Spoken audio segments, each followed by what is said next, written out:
There are old pilots and there are bold pilots. There are no old, bold pilots. 7 hours ago, a Russian colonel tried to be both. His interceptor closed on an American aircraft over the Arctic. The Russian pilot had speed. He had missiles and 3 decades of experience. 30 minutes later, he demanded an immediate return to base. His jet is fine. His radar is fine. But he is not fine.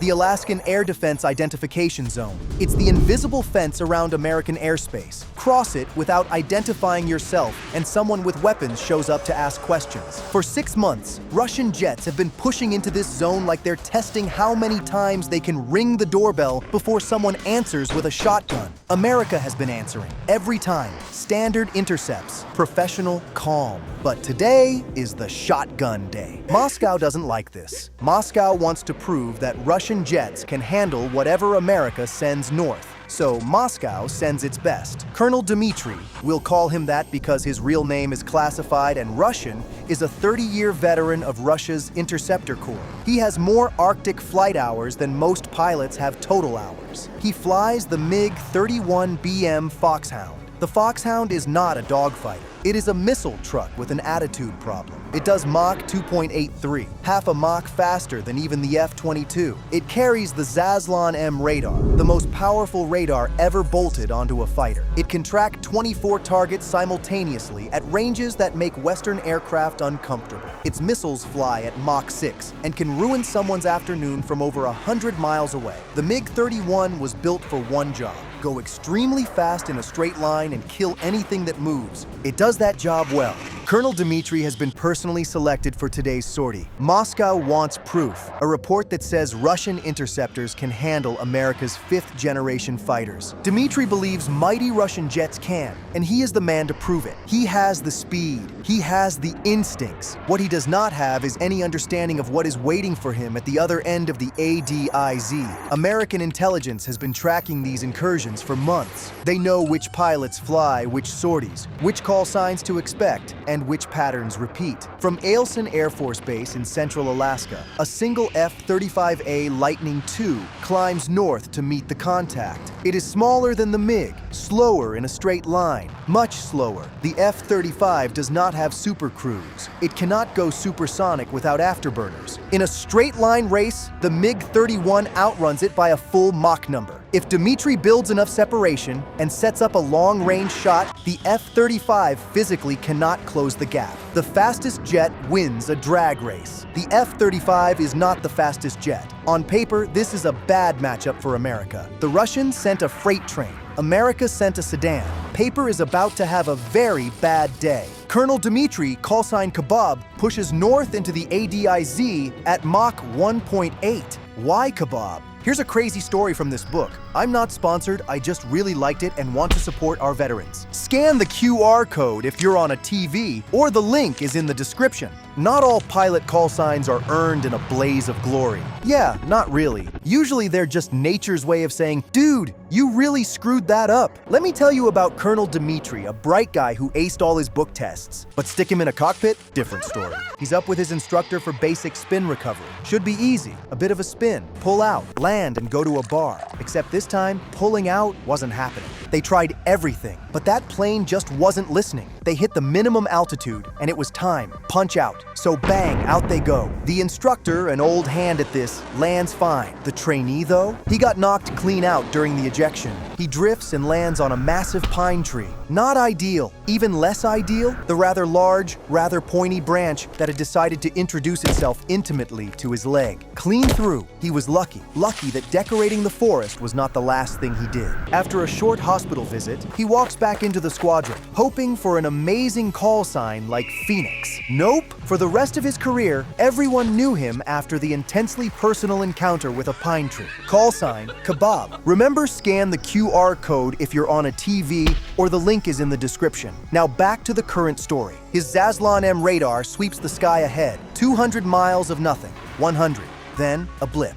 Faint. Barely there. a whisper at the very edge of detection. Dmitry leans forward, his grip tightens. The Zaslon M holds the contact for 3 full seconds, long enough to get a bearing and spike his pulse. Moscow has always said American stealth is overrated. Moscow has always said Russian radar technology can compensate. And right now, the most powerful fighter-mounted radar on Earth is picking something up. Maybe the propaganda is true, and stealth is just marketing with a matte paint job. Then the contact vanishes. It blinks back 2 seconds later, different position, holds for 1 second, gone. The return flickers on his scope like a light bulb in a condemned building. It never stabilizes long enough to build a weapons-quality lock. Dmitry adjusts gain, adjusts frequency, cycles through every mode the Zaslon M offers. He is holding the most powerful flashlight in the sky. The American jet's shape scatters his beam in every direction except back toward his receiver. He is trying to illuminate a mirror angled specifically to make him fail, and the American hasn't done a thing.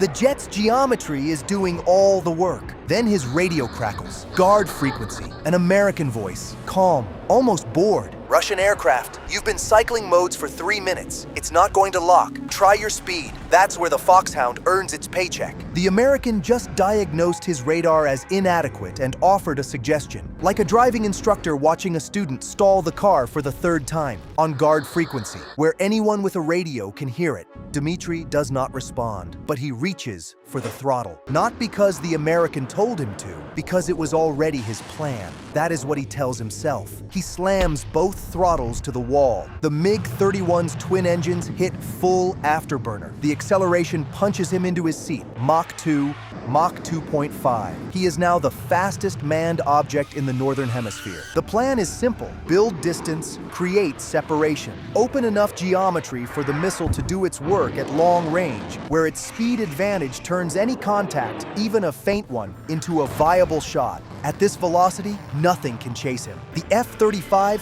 physically cannot follow. This is where the Foxhound wins. He arcs wide, stretching the distance. Then he checks his geometry. The ghost return is not behind him. It is beside him. The American didn't run. He cut the corner. Every time Dmitry swings wide to build separation, the American takes the inside line. The faster Dmitry runs, the wider his arc stretches, and the shorter the American's path becomes. This is like trying to lose someone on a racetrack by hugging the outside wall. You move faster. You cover more ground. You lose ground with every lap. Dmitry cannot fly in a straight line forever. Every time he turns back to check his shot geometry, he hands the American a shortcut. The radio crackles. Watch your fuel, Colonel. Those afterburners eat kerosene like it personally offended them. Dmitry checks his fuel gauge. The MiG-31 at full afterburner burns fuel with the enthusiasm of a bonfire in a lumber yard. He's been at max power for 5 minutes, and the numbers are dropping with visible urgency. He has been running as fast as any manned aircraft on Earth can run. The only thing he's outrun is his own fuel budget.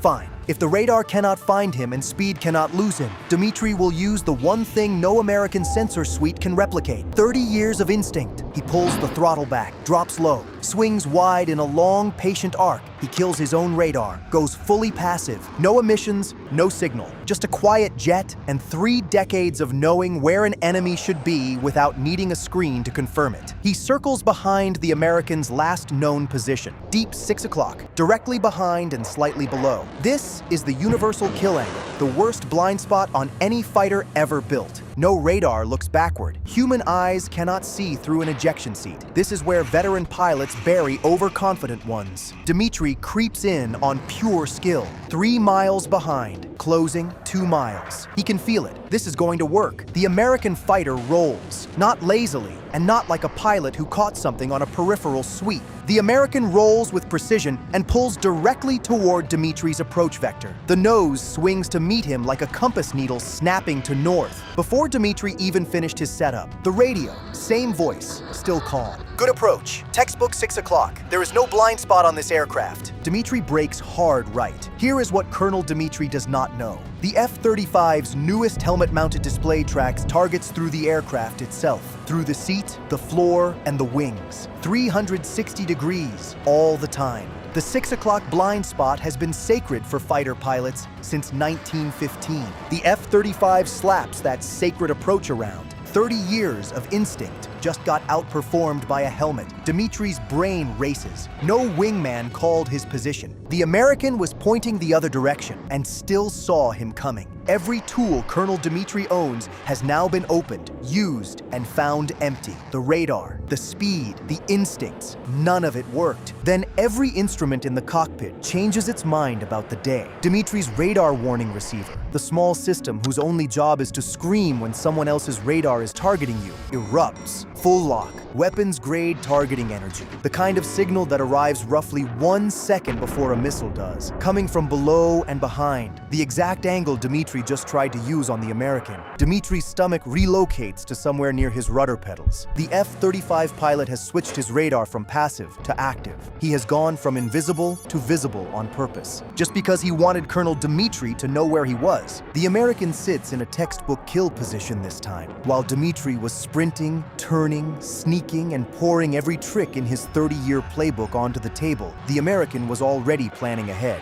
like tapping someone on the shoulder just to let them know you've been standing behind them for 5 minutes. The radio crackles one final time. "Colonel, class dismissed." A beat. "Same time next week?" The targeting signal snaps off. The warning receiver goes silent. The American vanishes from every instrument in the cockpit, like someone pulled the plug on a television. Colonel Dmitri turns south. He requests an immediate return to base. No elaboration. He lands at Anadir 40 minutes later. 3 senior officers are waiting in the debrief room. They already know. Guard frequency is open. Every NATO listening post, every Allied signal station, and half the amateur radio hobbyists in Scandinavia heard every word. Dmitri writes his report anyway. He uses words like sensor limitations and cross-section mismatch. Professional language for a professional problem. He does not use the words class dismissed. The report is classified immediately. The recording and humiliation is not. That is what happens when you send a missile truck to challenge an American. Watch this now. You will not regret it.